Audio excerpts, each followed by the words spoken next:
ഇതുവരെ നമ്മോടൊപ്പം സംസാരിച്ചത് മധു സാറിൻ്റെ ബാല്യകാല സുഹൃത്തുക്കളാണ്.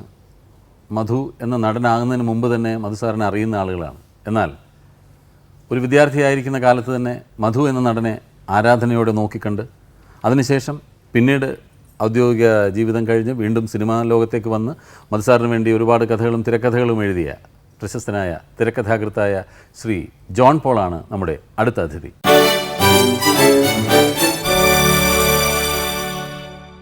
മധുച്ചേട്ടനെ കുറിച്ച് പറയുമ്പോൾ മധുച്ചേട്ടൻ സിനിമയിൽ വന്ന് സജീവമാകുന്നൊരു കാലഘട്ടം എന്ന് പറയുന്നത് എൻ്റെ ഒരു ഹൈസ്കൂൾ പ്രീ ഡിഗ്രി വിദ്യാഭ്യാസത്തിൻ്റെ കാലഘട്ടമാണ്.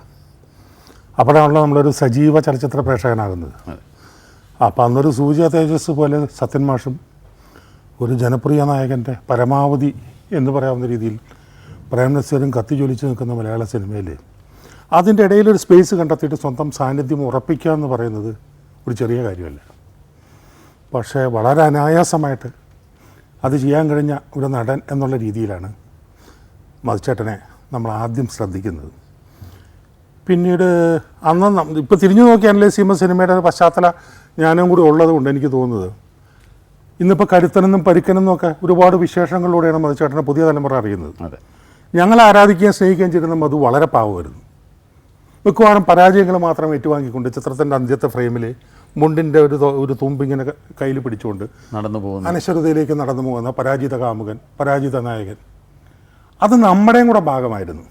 കാരണം ജീവിതത്തിൽ വെട്ടിപ്പിടിക്കുന്നവരും ജയിക്കുന്നവരും മാത്രമല്ലല്ലോ ഭൂരിപക്ഷം പരാജയപ്പെടുന്നവരാണ്, ദുഃഖങ്ങൾ ഏറ്റുവാങ്ങുന്നവരാണ്, മോഹഭംഗങ്ങൾ പേര് നടക്കുന്നവരാണ്.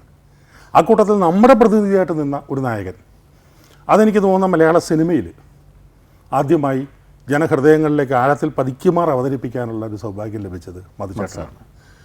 അതോടൊപ്പം തന്നെ ഇപ്പോൾ തിരിഞ്ഞു നോക്കുമ്പോൾ ആ കാലഘട്ടം സാഹിത്യത്തിൻ്റെ ഒരു സജീവ സ്വാധീനം സിനിമയിലുണ്ട്, പ്രേക്ഷകരിലും ചലച്ചിത്രത്തിലും ഉണ്ടായിരുന്നൊരു കാലഘട്ടത്തിൽ ഏറ്റവും കൂടുതൽ മികച്ച സാഹിത്യകൃതികൾ സിനിമയാക്കുമ്പോൾ അതിലെ മുഖ്യ കഥാപാത്രങ്ങളെ, ലബ്ധപ്രതിഷ്ഠരായ എഴുത്തുകാരുടെ ഐതിഹാസിക മാനങ്ങളുള്ള കഥാപാത്രങ്ങളെ ചലച്ചിത്ര മാധ്യമത്തിലൂടെ വ്യാഖ്യാനിക്കാനുള്ള അവസരവും ലഭിച്ചത് മധുച്ചേട്ടനാണ്.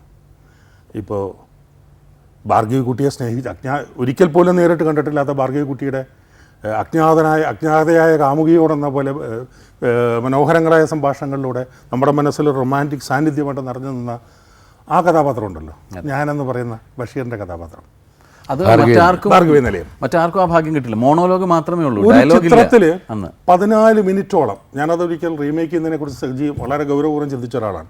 14 മിനിറ്റ് ഒരു സിനിമയിൽ ഒരൊറ്റ കഥാപാത്രത്തിൻ്റെ ഏകാംഗ അഭിനയം കൊണ്ട് മാത്രം ആ സിനിമയെ സ്റ്റാൻഡ് ചെയ്യിക്കുക എന്ന് പറയുന്നത് നിസ്സാരമായൊരു ചലഞ്ചല്ല. ഒരു നടൻ എന്നുള്ള നിലയിൽ സിദ്ദിഖിന് പെട്ടെന്ന് മനസ്സിലാവുന്നത് it was A terrific feet. ഒരു നിമിഷം പോലും നമ്മളെ ബോറടിപ്പിക്കാതെ. അതെ.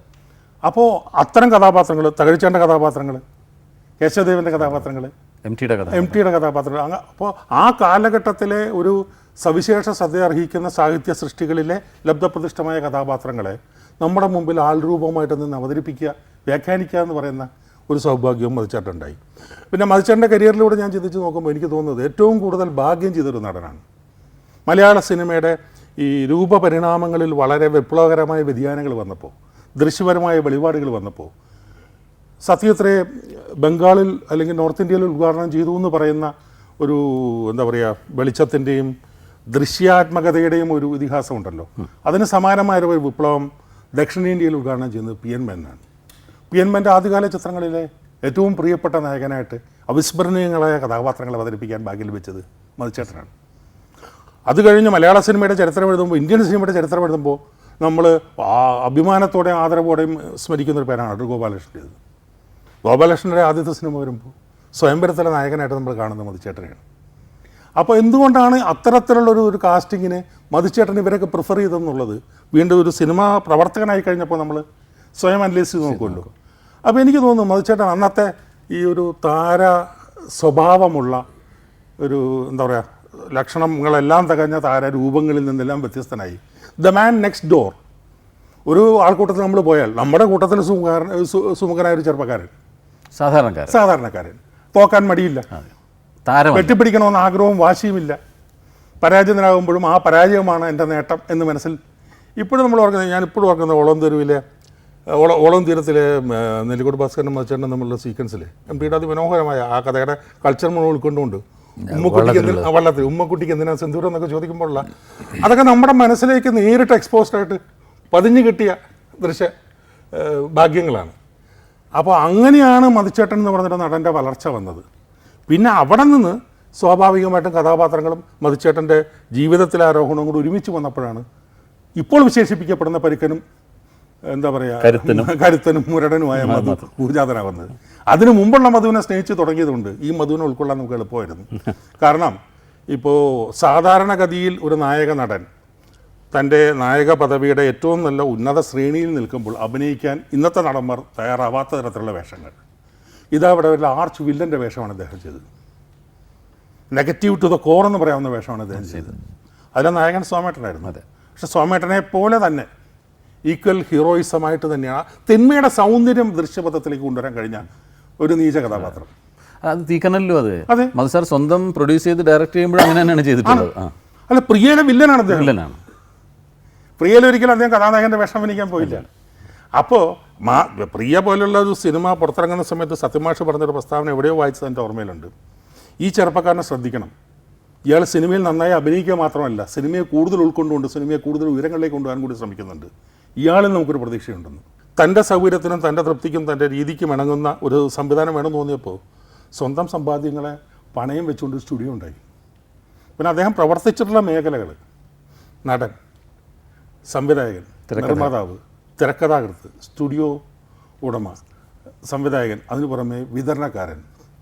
അദ്ദേഹം കൈവയ്ക്കാത്ത മേഖലകൾ വളരെ വിരളമാണ് സിനിമയെ സംബന്ധിച്ചിടത്തോളം. ഇത്രയും ഓൾറൗണ്ടറായിരുന്നിട്ടും അതിൻ്റെ ഒന്നും പേരിൽ ആവശ്യത്തിലേറെ ശബ്ദങ്ങൾ ഉയർത്തുകയോ ആവശ്യത്തിലേറെ കോലാഹലങ്ങളോ വിവാദങ്ങളോ സൃഷ്ടിക്കുന്ന ഒരു പ്രവണത മധുചേട്ടൻ ഒരിക്കലും കണ്ടിട്ടുമില്ല. ഇതൊരു പക്ഷേ അങ്ങിളിപ്പോൾ പറയുമ്പോഴായിരിക്കും ഇത്രയും മേഖലകളിൽ മധു സാർ ഉണ്ടായിരുന്നു എന്ന് പലരും അറിയുന്നത് പോലും. ഇപ്പോഴത്തെ തലമുറ പലരും. അതെ, എങ്ങനെയായിരുന്നു ആദ്യം എങ്ങനെയാണ് മധു സാറിനെ കണ്ടത്? ഓർമ്മയുണ്ട്. വളരെ രസകരമായൊരു സന്ദർഭമാണത്. അത് പിന്നീടാണ് അറിയുന്നത്. അന്ന് ആ ഷൂട്ടിങ് കാണാൻ വന്നതെന്ന് പറഞ്ഞ കൂട്ടത്തിൽ ഇന്നത്തെ പ്രശസ്ത നടൻ മമ്മൂട്ടിയും ഉണ്ടായിരുന്നു. ശരി. തുലാഭാരം, തൊട്ടു തൊട്ടില്ല എന്ന പാട്ട് ചിത്രീകരിക്കുന്നു. മാരാസ് കോളേജിൽ പഠിക്കുന്നു ഞാൻ. എൻ്റെ ജൂനിയറായിട്ട് മാരാസ് കോളേജിൽ പഠിക്കുന്നു. അപ്പോൾ ഇടയ്ക്ക് അതൊരു ഇൻ്റർവൽ ടൈം കിട്ടിക്കഴിഞ്ഞപ്പോൾ നമ്മൾ ഷൂട്ടിങ് കാണാൻ പോയി. അപ്പം മധു സാറിന് ഈ നൃത്തരംഗങ്ങൾ വളരെ ബുദ്ധിമുട്ടുള്ള ആളാണ്. കാരണം ഓരോരുത്തരുടെ ശരീരപ്രകൃതിയുടെ സ്വഭാവമാണത്. ഞാനിപ്പോഴും ഓർക്കുന്നു, വിൻസെൻ്റ് മാഷോട് ഞാൻ നാളെ ചോദിച്ചപ്പോൾ മാഷ് ചിരിക്കുകയും ചെയ്തു ഓർത്തിട്ട്. ഏതോ ഒരു പർട്ടിക്കുലർ മൂവ്മെൻറ്റിൽ ഈ മാസ്റ്റർ വന്നിട്ട് മൂവ്മെൻറ്റ് കാണിച്ചു കൊടുത്തു. ആ മൂവ്മെൻറ്റിൽ റിഹേഴ്സലിന് വേണ്ടി ഒരു മൂവ്മെൻറ്റ് ഇട്ടപ്പോൾ അവിടെ അല്പം പുല്ലളകി ഒരു കുഴി ഉണ്ടായിരുന്നു. മധുചേട്ടൻ കാല് വെച്ചത് ആ കുഴിയിലായിപ്പോയി. ആ കുഴിയിൽ കാല് ചവിട്ടിയിട്ട് വീഴാതിരിക്കാൻ വേണ്ടി മധുചേട്ടൻ ഒരു നമ്പർ ഇട്ടതല്ല, വീഴാതിരിക്കാൻ വേണ്ടി കാണിച്ച പരാക്രമമാണ്. വിൻസെൻ്റ് മാഷ് പറഞ്ഞു മനോഹരമായിരുന്നു, ടേക്കിൽ ഇത് തന്നെ കാണിച്ചാൽ മതി. ടേക്കിൽ കൃത്യമായി കുഴിയിൽ വന്ന് വീണമല്ലോ. അതാണ് എൻ്റെ മനസ്സിൽ പതിഞ്ഞ ആദ്യത്തെ പിക്ചർ എന്ന് പറയുന്നത്. ഞാൻ പക്ഷേ ജോൺ ബോളിനെ ആദ്യം കാണുമ്പോൾ ഇപ്പോൾ കാണുന്ന രൂപമല്ലല്ലോ. അല്ലല്ലോ, അന്ന് ബാങ്കിൽ ജോലി ഉണ്ടായിരുന്നു. നല്ല സുമുഖനായ നമ്മുടെ അടുത്ത പടത്തിൽ ഹീറോ ആയിട്ട് കാസ്റ്റ് ചെയ്യാൻ കൊള്ളാമല്ലോ. 3 പേരാണ് എന്നോട് അങ്ങനെ ചോദിച്ചിട്ടുള്ളത്. ഒന്ന് KG ജോർജ്, ഒന്ന് ഭാരതൻ, ഒന്ന് മധുചേട്ടൻ.